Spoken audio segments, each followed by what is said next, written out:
Mitos sumbangan bawa nama ulama. Cho yo minta tumbangan ya bulonan na bulong angin lu na yang. Tungkurian, barian yang nyom ya agak dijuk. Apa bulonan daya habaknya juga. Nyo ge yo bulonan dayah bulong angin. Ron Pak But awai. Bagai-bagai Harlan ron ni. Nyoron ko dosa na bulonan na ulama ya na almarhum nya urang kan urang sembarang urang yang bulonan nyo kutam kupoh no je sebenarnya. Minta semangat minta aju cara ron bek na bulonan ulama. Ai le ke mah tu. Ai nam tam ti Makanya ilong curiga aku tanya ada kakak pegah ikan nyo je. Kajak but masa hilal. Rupiah ba ule pe gelah padu ya berkah. ai jadi kan Berkitab kakak bu, berkitab kakak bu. ai demi Allah memang hanali abud. Dia pegah lagi nah. Bah ada bakan dia jujur kan. Balam jujur. Bah ham tu ti tayang le barianan. Ati tayang belah padung gabut bahirlah dua. Sebab lah anak pengumpul. Yang terianan pak je tu.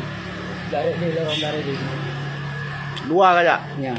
Peknya ho kabah ke thau ke juk. Ke abangan. Man teng kuasa kan teh dek ogah. Di Banten dia. Kau takut dia kau kepulau nan ulama. Menjuk minta sedekah kami minta aju. Anu pemadung nu abang tu ya.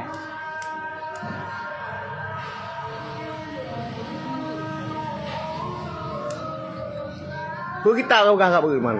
Ha? Berkitab kau bergelah dua ya bu. Kilo hana dia memang hana demi Allah hana le. Man bunuh kamu tumpah ngelun demi Allah anak murid abu. Demi Allah mandung kau pegah lu minta sumbangan. Pulau-pulau ni nya bulan puasa. Kakak minta kekayaan gero ke. Kan? Ahli kau minta gero ke kayak baho ke bapengan.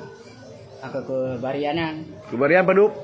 Berarti ni mesti berupa 200 berarti terus 3 belum duduk kadang-kadang 80. Kekah hijau 80.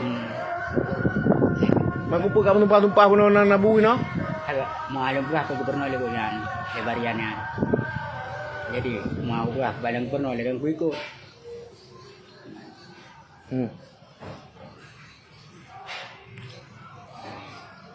Nyo kah kemaah dan kepegat pernyataan ji no. Lu hanaku je bahawa kas perintah legop pulau nana bulangin. Kun.